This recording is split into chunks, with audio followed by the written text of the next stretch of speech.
नमस्कार, आइए नजर डालते हैं दिन भर की 10 बड़ी खबरों पर। राजनाथ सिंह के बयान से फिर तिलमिलाया पाकिस्तान। अब भारत की धरती पर होने वाले आतंकी हमलों को युद्ध की कार्यवाही माना जाएगा। प्रधानमंत्री नरेंद्र मोदी के ऐलान के बाद देश भर में ये सुर्खियां बटोर रहा है। अब रक्षा मंत्री राजनाथ सिंह ने भी पाकिस्तान को घेर लिया है और कहा है कि हम पाकिस्तान के परमाणु हथियारों की धमकियों की परवाह नहीं करते हैं। वैश्विक समुदाय को ये विचार करना चाहिए कि क्या पाकिस्तान जैसे दुष्ट देश के पास परमाणु हथियार होना उचित है। राजनाथ सिंह ने जोर दिया कि अंतर्राष्ट्रीय परमाणु ऊर्जा एजेंसी पाकिस्तान के परमाणु हथियार को अपनी निगरानी में ले। वहीं रक्षा मंत्री के इस बयान के बाद पाकिस्तान बुरी तरह से तिलमिला गया। पाकिस्तान ने फिर दी भारत को खुली धमकी।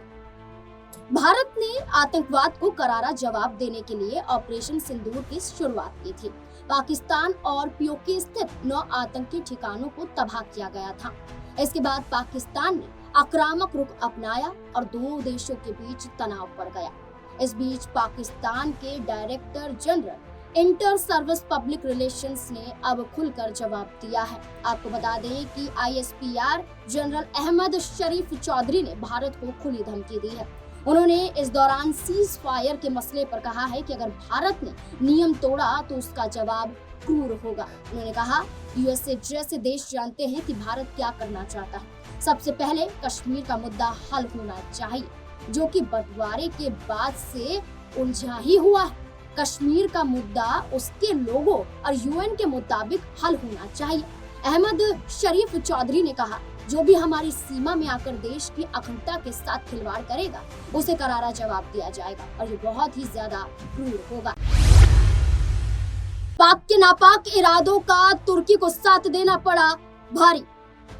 भारत के खिलाफ तुर्की की तरफ से पाकिस्तान का साथ देने के विरोध में भारतीयों और भारतीय कारोबारियों और भारतीय कंपनियों का तुर्की का बायकॉट लगातार बढ़ रहा है। अब नई कड़ी में भारतीय कंपनी अदानी एयरपोर्ट होल्डिंग्स भी इस बॉयकॉट में शामिल हो गई है।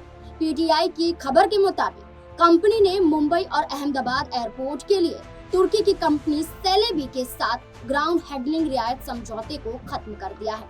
भारतीय कंपनी ने यह भी कहा है कि सेलेबी को निर्बाध संचालन सुनिश्चित करने के लिए सभी ग्राउंड हैंडलिंग सुविधाओं को तुरंत कंपनियों को सौंपने का निर्देश है। पाकिस्तान के भोलारी एयरबेस पर गिरी 4 ब्रह्मोस मिसाइलें। भारत के ऑपरेशन सिंदूर की वजह से पाकिस्तान को भयंकर नुकसान हुआ है। पाकिस्तान के रिटायर अधिकारी ने इस पर अब खुलकर बात की है और बड़ा खुलासा किया है। पूर्व एयर मार्शल मसूद अख्तर ने बताया कि भारत की जवाबी कार्यवाही में पाकिस्तान को भारी नुकसान हुआ है। उसका भोलारी एयरबेस तबाह हो गया है। मसूद अख्तर ने दावा किया है कि भारत ने ब्रह्मोस मिसाइल का इस्तेमाल किया था। अख्तर ने कहा, मेरे कुछ लोगों से बात हुई थी। ये 10 मई की सुबह हुआ। उस पार से ऊपर से 4 surface to surface BrahMos missile आई थी। सबसे पहले पायलट दौड़े और अपने जहाजों को सिक्योर करने लगे।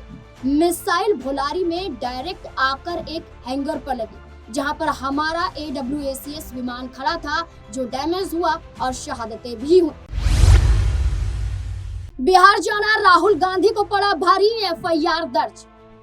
बिहार में इस साल विधानसभा चुनाव होने हैं। विधानसभा चुनाव से पहले नेताओं का बिहार दौरा भी शुरू हो गया है। कांग्रेस सांसद राहुल गांधी गुरुवार को बिहार दौरे पर रहे।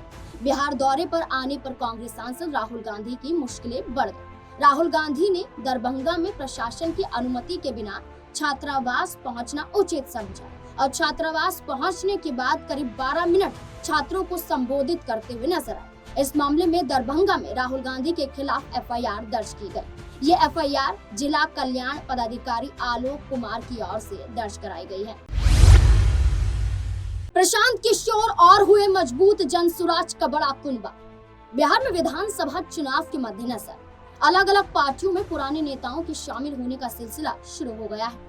कभी कांग्रेस के प्रति समर्पित रहने वाली और बाद में जीतन राम मांझी की पार्टी हिंदुस्तानी आवाम मोर्चा में प्रमुख दायित्व निभाने वाले GS रामचंद्र दास ने प्रशांत किशोर की पार्टी जनसुराज का दामन थाम लिया है। ये पूर्व मंत्री और कई बार के विधायक रह चुके हैं।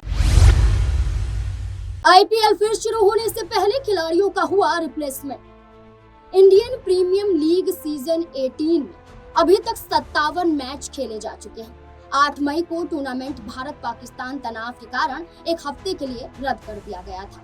इस कारण 25 मई को तय फाइनल की तारीख हुई थी, लेकिन इसको भी एक हफ्ते के लिए बढ़ा दिया गया। 3 जून तक अभी तारीख बढ़ गई है। इसको लेकर अधिकतर खिलाड़ी अपने देश लौट चुके हैं, जिसमें से कई प्लेयर्स वापस तो आ चुके हैं, लेकिन कई प्लेयर्स चोट के कारण टूर्नामेंट से बाहर हुए, तो कई खिलाड़ी अंतर्राष्ट्रीय प्रतिबद्धताओं के कारण भारत नहीं आ पाए, जिसके चलते पंजाब किंग्स ने अपने चोटिल खिलाड़ी लॉकी फर्ग्यूसन के रिप्लेसमेंट का ऐलान करना पड़ा, जो 13 अप्रैल को हैमस्ट्रिंग इंजरी के कारण आईपीएल से बाहर हुए थे। श्रेयस अय्यर की कप्तानी वाली इस टीम ने उनके रिप्लेसमेंट का ऐलान कर दिया है। आपको बता दें कि उनकी जगह न्यूजीलैंड के ही तेज गेंदबाज काइल जेमिसन को चुना गया है। जेमिसन को 2 करोड़ में आईपीएल की पंजाब टीम में शामिल किया गया है। लड़के से लड़की बनी क्रिकेटर अनाया का कोहली पर बड़ा खुलासा। पूर्व भारतीय क्रिकेटर संजय बांगर की बेटी आन्या बांगर से पूर्व भारतीय क्रिकेटर संजय बांगर की बेटी आन्या बांगर ने विराट कोहली के साथ अपनी बातचीत को याद किया। उन्होंने बताया कि उन्होंने अपने पिता के साथ कोहली के साथ ट्रेनिंग ली थी। इस दौरान विराट कोहली ने आन्या बांगर को बल्लेबाजी टिप्स भी दिए। पिछले साल अपने हार्मोन्स परिवर्तन के कारण चर्चा में आई आन्या ने कहा कि उन्होंने कोहली से सलाह ली थी, जिन्होंने उन्हें अपनी शक्तियों पर ध्यान केंद्रित करने के लिए प्रोत्साहित किया। दीपिका कक्कड़ गंभीर रूप से बीमार, करानी पड़ेगी surgery. TV actress Deepika Kakkar अब टीवी पर नजर नहीं आती, लेकिन वो व्लॉग के जरिए फैंस से जुड़ी रहती हैं। दीपिका और शोएब दोनों ही व्लॉगिंग करते हैं और फैंस को अपनी लाइफ के बारे में अपडेट देते रहते हैं। अब शोएब ने दीपिका को लेकर खुलासा किया है, जिसके बाद उनके फैंस बहुत परेशान हो गए हैं। उन्होंने दीपिका के लिए दुआ मांगने की शुरुआत की है। आपको बता दें, शोएब ने अपने पोस्ट में लिखा है और खुलासा किया है कि दीपिका के लीवर के लेफ्ट लोब में ट्यूमर हो गया है। ये ट्यूमर साइज में काफी बड़ा है। दीपिका ठीक नहीं है, थोड़ा सा उसको पेट में दिक्कतें आ रही हैं, जो काफी सीरियस है। कुछ ब्लड टेस्ट हुए, तब आया कि उनके पेट में इन्फेक्शन है, जिसके बाद सर्जरी तक बात आ गई। कन्नड़ विवाद में सोनू निगम को मिली बड़ी राहत, कोर्ट का आदेश। कन्नड़ विवाद को लेकर मुसीबत में फंसे गायक सोनू निगम को कर्नाटक हाईकोर्ट से बड़ी राहत मिल गई है। निगम की याचिका पर न्यायालय ने उनके खिलाफ दंडात्मक कार्रवाई न किए जाने का आदेश दिया है। न्यायमूर्ति शिवशंकर अमरनावर की अध्यक्षता वाली पीठ सोनू निगम की याचिका पर सुनवाई की। न्यायालय ने उनके खिलाफ कोई दंडात्मक कार्रवाई न करने का आदेश देते हुए गायक को जांच में सहयोग करने का निर्देश दिया है। ये थी 10 बड़ी खबरें। ऐसी ही और तमाम 10 बड़ी खबरों के साथ फिर आपके सामने हम हाजिर होंगे। अभी हमें दीजिए इजाजत। देखते रहिए SPN9 न्यूज। धन्यवाद।